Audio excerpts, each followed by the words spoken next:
किसी भी टॉपिक या सब्जेक्ट के स्टार्ट में कुछ रूल्स बनाए जाते हैं और हमें कहा जाता है कि उन रूल्स के साथ कभी भी छेड़खानी मत करो, चाहे तुम कुछ और कर लो, नई चीज़ बना लो, लेकिन उन रूल्स के साथ कभी मत छेड़ो। क्या होगा अगर हम उनमें से किसी एक रूल के साथ थोड़ी बहुत छेड़छाड़ कर दें? आज का वीडियो हमारा ऐसा ही एक वीडियो है जिसमें हम एक रूल है हमारा जिसे हमें कभी ना छेड़ने को कहा गया है। वो क्या है? Dividing by zero, never divide by zero, हमें ऐसा कहा गया। तो गाइस चलिए देखते हैं इसमें क्या है। Hello guys, welcome to Infopod. मैं हूं प्रशांत और आज के इस वीडियो में हम बात करने वाले हैं डिवाइडिंग बाय ज़ीरो के बारे में। तो गाइस जब भी हम अपने डिवाइड की क्लास लेते हैं किसी भी मैथमेटिक्स की क्लास में, हमें हमेशा बताया जाता है कि कभी भी किसी भी नंबर से चाहे तुम डिवाइड कर लो, मगर ज़ीरो से कभी डिवाइड मत करना। ये नंबर से अगर आप डिवाइड करेंगे तो ये हमें कई सारे एरर्स प्रोड्यूस करता है। तो गाइस अगर आप किसी भी साइंटिफिक कैलकुलेटर में जाके देखें, और वही बड़े बढ़िया कंप्यूटर आ गए हैं मार्केट में, साइंटिफिक कंप्यूटर्स जो हैं, मॉडर्न कंप्यूटर, क्वांटम कंप्यूटर्स, उनमें भी जाके अगर आप डिवाइड करने की कोशिश करें ज़ीरो से, तो वो एक ही बात शो करेंगे, एरर। तो गाइस चलिए देखते हैं कि क्या दिक्कत है डिवाइडिंग बाय ज़ीरो में।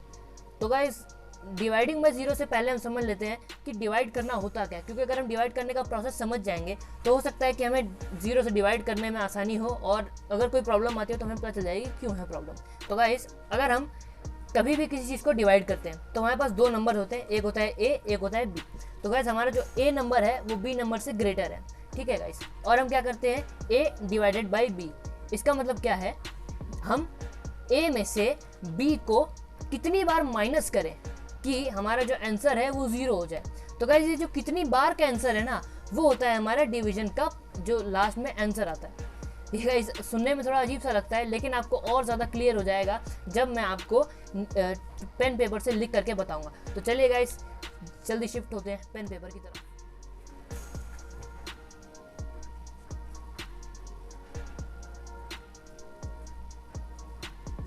हाँ तो गाइस जैसा मैंने आपको बताया था, डिवीजन में हमारे पास होते हैं दो नंबर, एक होता है नंबर ए, एक होता है नंबर बी। ऑब्वियसली ए जो है हमारा यहाँ पर बी से बड़ा है। तो गाइस मैंने आपको क्या बताया था? ए डिवाइडेड बाय बी क्या होता है? ए में से हम बी को माइनस करते रहेंगे तब तक जब तक हमें इस वाली चीज़ का आंसर ज़ीरो नहीं मिल जाता। गौर करिएगा गाइस, इस डिवीजन की डेफिनेशन में ही ज़ीरो यूज़ हो रहा है हमारा। तो गाइस ये जो हमारा x जो ये नंबर आएगा वही है हमारा डिवीजन का आंसर, इसी के लिए हम डिवाइड कर रहे हैं। तो गाइस यहाँ पे तो मैंने वेरिएबल्स को लेकर समझाया, चलिए मैं आपको नंबर्स को साथ लेके समझाता हूँ। तो गाइस ए की जगह पे हम ले लेते हैं 20, बी की जगह पे ले देते हैं 5। अभी भी 20 इज ग्रेटर देन 5, ओके। तो guys a divide by B हमें अगर निकालना है तो हम क्या करेंगे? 20 में से कितनी बार 5 हम माइनस करें तो हमारे पास रिजल्ट है 0। तो ये जो कितनी बार है ये हमारे पास होगा हमारा डिवीजन का आंसर। तो गाइस अगर हम यहाँ पे 20 में से एक बार माइनस करा 5 को, 20 माइनस 5 तो हमारे पास क्या है? 15। फिर करा माइनस 5 तो हमारे पास क्या है? 10। फिर करा माइनस 5 तो हमारे पास क्या है? 5। अंत में हमने एक और बार करा माइनस 5 तो हो गया हमारे पास 0। तो गाइस यहाँ पे आ गया हमारे पास 0। और हमने कितनी बार माइनस करा? 1 2 3 4। तो गाइस हमारा a डिवाइडेड बाई b यानी कि 20 डिवाइडेड बाई 5 का क्या आंसर आया है? 4। तो गाइस यही होता है हमारा डिवीजन का मेथड, इसी को हम कहते हैं डिवीजन। यानी कि चलिए मैं आपको पेज पलट के समझाता हूँ। Division is equal to repeated subtraction of equal quantities। तो गाइस ये मैंने इक्वल क्वांटिटीज़ क्यों लिखा है ये तो मैंने आपको बता दिया। मैंने आपको 20 और 5 का एग्जांपल लेकर के मैंने बताया था। क्या होगा अगर हमारे पास एक नंबर तो है वो 20 है, दूसरा नंबर है जैसे कि 3। अब अगर हम सब्ट्रैक्ट करेंगे तो क्या होगा? तो गाइस सब्ट्रैक्ट अगर हम इन दोनों को करेंगे पेन बदल करके, तो 20 बाई अगर हम 3 करेंगे तो इस अप्रोच से हमारे पास कभी नहीं होगा, क्योंकि 20 में से -3 करा तो कितना आया? 17। फिर करा -3 तो कितना आया? 14। फिर -3 कितना है? 11। फिर -3 कितना आया? 8। -3 उसके बाद हमारे पास आया इस पॉइंट पर 5 - 3 करेंगे तो हमारे पास आया 2।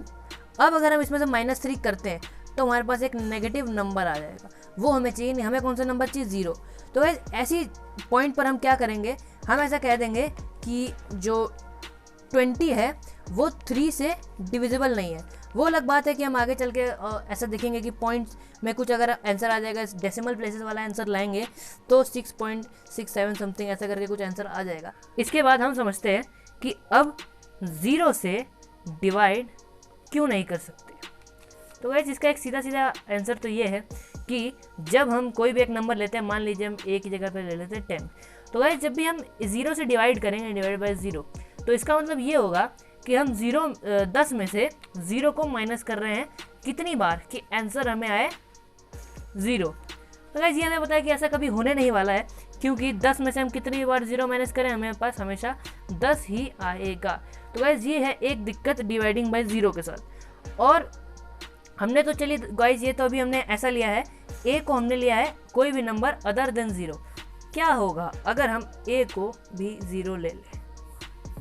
ये जो हमारी इक्वेशन आई है यहाँ पर, जो हमने यहाँ पे एक चीज़ लिया है, वेरिएबल को 0 लिया है, ए वेरिएबल को, यहाँ पे हमारे पास बहुत सारे पैराडॉक्सेस खड़े हो जाते हैं। एक पैराडॉक्स तो ये है, जैसे कि मान लीजिए इसका मतलब होगा 0/0, ये तो डिवाइड का सिंबल ही बन गया, चलिए। लेकिन मेरा मतलब ये है अगर हम 0/0 करते हैं तो यहाँ पे हम कई सारी चीज़ें बन जाएंगी। मान लीजिए 0/0 है तो इसका एक लॉ तो ये हो गया कि किसी भी चीज़ को, ये हमारे पास एक लॉ है कि a divided by a is always 1। ये बात तो हमें पता है।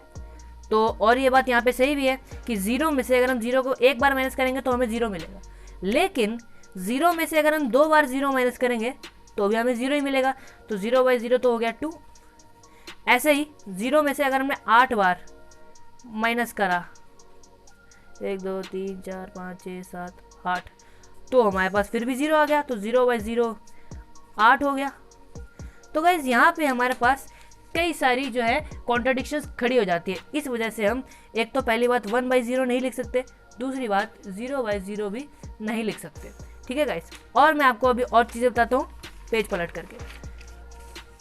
तो गाइज जब हमने इतना कर दिया तो अब एक और चीज़ देख लेते हैं। कई बुक्स में और फिजिक्स में, केमिस्ट्री में, मैथमेटिक्स में कई बार 1/0 जब आता है तो हम उसको लगभग इन्फिनिटी लिख देते हैं, या फिर इसका रेसिप उल्टा भी चलता है, 1/∞ को हम कई बार 0 लिख देते हैं। तो गाइस यहाँ पे दिक्कत क्या हो जाती है, यहाँ पे उतनी कोई बड़ी दिक्कत नहीं है कि 1/0 इज इक्वल टू, इसका मतलब तो ये है ना कि अगर हम 1 में से 0 माइनस करते जाए तो देखिए गाइस हमें हमेशा 1 ही मिलेगा। तो हमने यहाँ पर इन्फिनिटी क्यों लिखा है?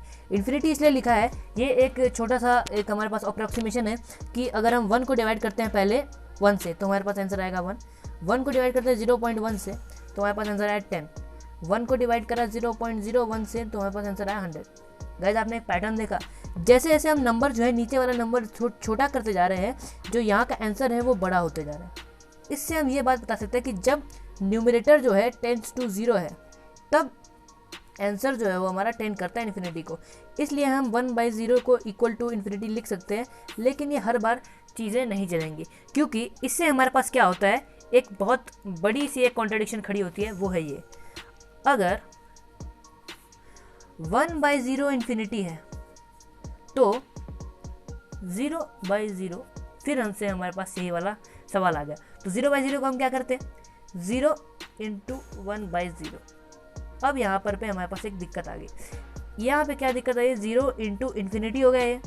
अब हमारे पास दिक्कत ये है कि जब हम किसी भी चीज़ में इन्फिनिटी को मल्टीप्लाई करते हैं, infinity times a equals infinity, और हमारे पास ये भी रूल है कि अगर हम 0 टाइम्स a करेंगे, 0 टाइम्स b, तो हमारे पास आएगा 0। क्या होगा अगर हम 0 × इन्फिनिटी करेंगे? तो यहाँ पे हमारे पास तो पैराडॉक्स आ जाता है, कॉन्ट्रडिक्शंस आ जाता है कि इसका तो हमारे पास कोई आंसर नहीं है। तो गाइस इस तरह के कई सारे कॉन्ट्रडिक्शंस हमारे पास खड़े हो सकते हैं। इस वजह से हमें कहा जाता है नेवर डिवाइड बाय 0। तो गाइस ये था डिवाइडिंग बाय 0 के ऊपर हमारा वीडियो, ठीक है। और इस वीडियो से आप एक चीज़ तो समझ ही गए होंगे, 0/0 लिख करके हमारा डिवीजन का सिंबल आया है, वो बात आपने देख ही ली होगी। हाँ तो गाइस ये थी हमारी वीडियो डिवाइडिंग बाय 0 पे। तो गाइस अगर आपको ये वीडियो पसंद आई हो तो गाइस इस वीडियो को ज़रूर लाइक करें, ज़्यादा से ज़्यादा शेयर करें, और अगर आप नए हैं तो हमारे चैनल को ज़रूर सब्सक्राइब करें, और हाँ, कमेंट में अपना रिव्यू डालना मत भूलें। See you guys in the next one. Until then, bye bye.